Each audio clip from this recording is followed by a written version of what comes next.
Hi hello ನಮಸ್ತೆ friends, ನೀವು ನೋಡ್ತಾ ಇದ್ರೆ tech world with Panika YouTube channel. Friends, ಇವತ್ತಿನ ನೋಡೋದಲ್ಲಿ ಒಂದು ಬಿಗ್ ಅಪ್ಡೇಟ್ ಅಂತಲೇ ಹೇಳೋದು. ರಾಜ್ಯ ವಿದ್ಯಾರ್ಥಿ ಅಂತ ಎಲ್ಲ ಕೆಟಗರಿ ವಿದ್ಯಾರ್ಥಿಗಳಿಗೆ ಕೂಡ ಒಂದು ಮುಖ್ಯವಾದ ಇಂಪಾರ್ಟೆಂಟ್ ಅಪ್ಡೇಟ್ ಕೂಡ ಬಂದಿದೆ. ಏನು ಅಪ್ಡೇಟ್ ಬಂದಿದೆ ಅಂತ ಕಂಪ್ಲೀಟಾಗಿ ವಿಡಿಯೋ ನೋಡಿ ನಿಮಗೆ ತಿಳಿಯುತ್ತೆ. ಹಾಗೆ ಈ ಪರ್ಟಿಕ್ಯುಲರ್ ಕೆಲಸನ ನೀವು ಮಾಡಿದ್ರೆ ಯಾವುದೇ ಕಾರಣ ಕೂಡ ಅಮೌಂಟ್ ಬರೋದಿಲ್ಲ ಅಂತ ಕ್ಲಿಯರ್ ಕಟ್ಟಾಗಿ ಕೂಡ ಮೆಸೇಜನ್ನು ಕೂಡ ಸ್ಟೇಟ್ ಸ್ಕಾಲರ್ಶಿಪ್ ಪೋರ್ಟಲ್ನವರು ಕೂಡ ಬಿಟ್ಕೊಟ್ಟಿದ್ದಾರೆ. ನೋಡಿ ಫ್ರೆಂಡ್ಸ್, 2023-24ನೇ ಸಾಲಿನಲ್ಲಿ ಮೆಟ್ರಿಕ್ ನಂತರದ ವಿದ್ಯಾರ್ಥಿ ವೇತನಕ್ಕೆ ಅರ್ಜಿ ಸಲ್ಲಿಸಿರ್ತಕ್ಕಂಥ ಪ್ರತಿಯೊಂದು ವಿದ್ಯಾರ್ಥಿಗಳು ಏನಪ್ಪ ಅಂದರೆ ನಿಮ್ಮ ಇಂಪಾರ್ಟೆಂಟ್ ಅಪ್ಡೇಟ್ ಕೂಡ ಕೊಟ್ಟಿದ್ದಾರೆ. ನೀವು ಅರ್ಜಿ ಸಲ್ಲಿಸಿದ ಮೇಲೆ ನೀವು ಲಾಗಿನ್ ಆಗಬೇಕಾಗತ್ತೆ. ಲಾಗಿನ್ ಆಗಿ ನಿಮ್ಮ ಸ್ಟೇಟಸ್ನಲ್ಲಿ ಕೂಡ ಚೆಕ್ ಮಾಡ್ಕೋಬೇಕಾಗತ್ತೆ.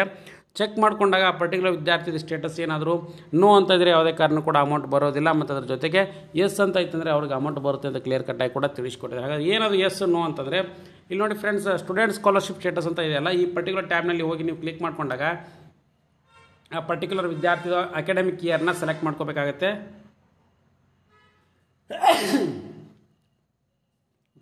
ಅಕಾಡೆಮಿಕ್ ಇಯರ್ ಸೆಲೆಕ್ಟ್ ಮಾಡಿಕೊಂಡು ವೀವ್ ಅಂತ ಕೊಟ್ಟ ತಕ್ಷಣ ನೋಡಿ ಫ್ರೆಂಡ್ಸ್, ಇಲ್ಲಿ ಕೆಳಗಡೆ ನಿಮಗೆ ಅಪ್ಡೇಟ್ ಕೂಡ ಬಂದಿರುತ್ತೆ. ಏನು ಅಪ್ಡೇಟ್ ಬಂದಿರ್ತದೆ ನಿಮ್ಮೆಲ್ಲ ಇನ್ಫಾರ್ಮೇಷನ್ ಬರುತ್ತೆ.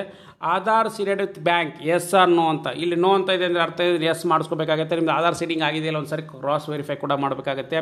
ನಿಮ್ದು ಆಧಾರ್ ಸೀಡಿಂಗ್ ಆಗಿತ್ತಪ್ಪ ಅಂದರೆ, ಆಧಾರ್ ಸೀಡಿಂಗ್ ಅಂದರೆ ಬ್ಯಾಂಕ್ ಅಕೌಂಟಿಗೆ ಮತ್ತು ಆಧಾರ್ ನಂಬರ್ ಲಿಂಕ್ ಆಗಿತ್ತಂದರೆ ಇಲ್ಲಿ ಎಸ್ ಆಗಿರುತ್ತೆ, ಇಲ್ಲಾಂದ್ರೆ ನೋ ಆಗಿರುತ್ತೆ. ಅಂಥ ವಿದ್ಯಾರ್ಥಿಗಳು ಮಾತ್ರ ಅಮೌಂಟ್ ಕೂಡ ಡಿಸ್ಪರ್ಸ್ ಆಗುತ್ತೆ. ಇಲ್ಲಿ ನೋಡಿ ಕ್ಲಿಯರ್ ಕಟ್ಟಾಗಿ ಕೆಳಗಡೆ ವೆರಿಫಿಕೇಷನ್ ಕೂಡ ಆಗಿದೆ. ಅಪ್ಲಿಕೇಶನ್ ವೆರಿಫಿಕೇಷನ್ ಕೂಡ ಎಸ್ ಆಗಿದೆ.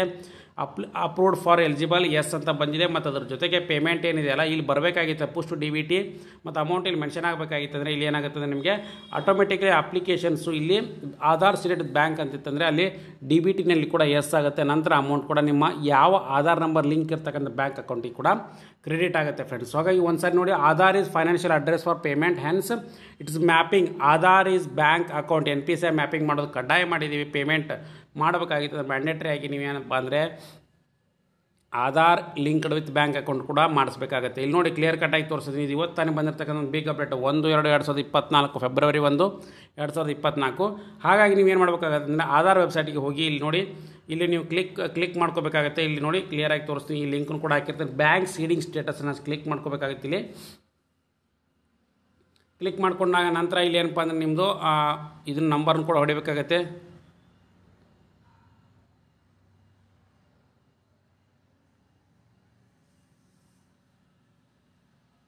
ನಂತರ ಇಲ್ಲಿ ಕಾಣ್ತಾ ಒಂದು ಕ್ಯಾಪ್ಚಾ ಕೋಡ್ನು ಕೂಡ ಎಂಟ್ರಿ ಮಾಡ್ಕೋಬೇಕಾಗತ್ತೆ.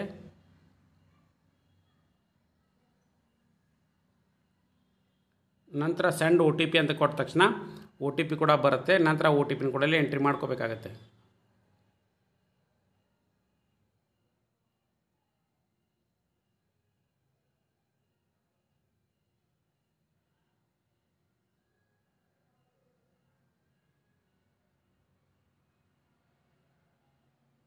ನೋಡಿ OTP ಬರುತ್ತೆ. ಸೆಂಡ್ OTP ಅಂತ ಇದೆಯಲ್ಲ, OTP ನಮ್ಮ ಮೊಬೈಲ್ ನಂಬರಿಗೆ ಬರುತ್ತೆ. ನಂತರ OTP ಜನ್ರೇಷನ್ ಸಕ್ಸಸ್ಫುಲ್. ಆ OTPನ ಇಲ್ಲಿ ಎಂಟ್ರಿ ಮಾಡ್ಕೋಬೇಕಾಗತ್ತೆ. ಈಗ OTP ಮೊಬೈಲ್ ನಂಬರಿಗೆ ಬರುತ್ತೆ, ಸ್ವಲ್ಪ ವೇಟ್ ಮಾಡ್ಕೋಬೇಕಾಗತ್ತೆ. ಬಂದೆ ನೋಡಿ friends OTP.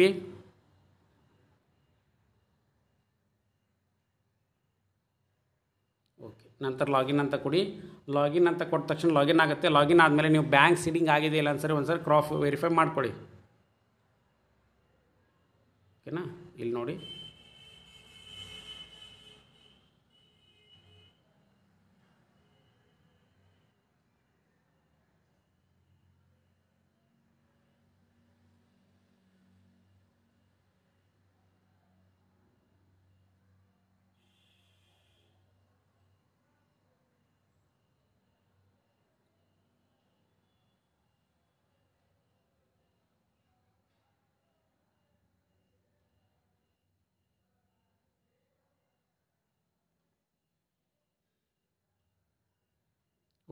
OTP generation successful.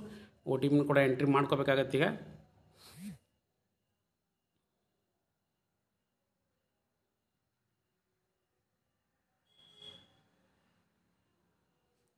Okay, ಈಗ ಲಾಗಿನ್ ಆಗಿದೆ ಫ್ರೆಂಡ್ಸ್. ಸೊ ಲಾಗಿನ್ ಆದ ತಕ್ಷಣ ನಿಮ್ಮ ಸರ್ವಿಸ್ ಕೂಡ ಇಲ್ಲಿ ಬರುತ್ತೆ. ಇಲ್ಲಿ ಬಂದು ನೋಡಿ ಫ್ರೆಂಡ್ಸ್, ನಿಮಗೆ ಆಪ್ಷನ್ ಇದೆ ಬ್ಯಾಂಕ್ ಸೀಡಿಂಗ್ ಸ್ಟೇಟಸನ್ನು ಚೆಕ್ ಮಾಡ್ಕೊಳ್ಳಿ. ಇಲ್ಲಿ ಕ್ಲಿಕ್ ಮಾಡ್ಕೊಳ್ಳಿ. ನಂತರ ನೋಡಿ congratulations, Aadhaar bank mapping has been done.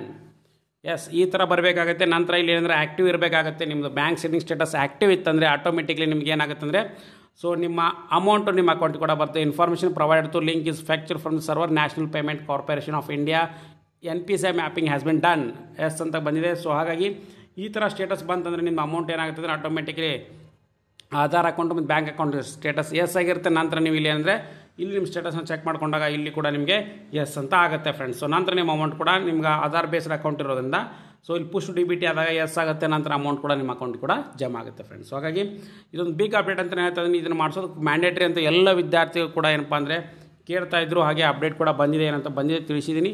So ಹಾಗಾಗಿ ಈ ವಿಡಿಯೋ ಮಾಹಿತಿ ಇಷ್ಟ ಆಗಿದ್ದರೆ ಒಂದು ಲೈಕ್ ಶೇರ್ ಸಬ್ಸ್ಕ್ರೈಬ್ ಮಾಡಿ. And finally thanks for watching the video.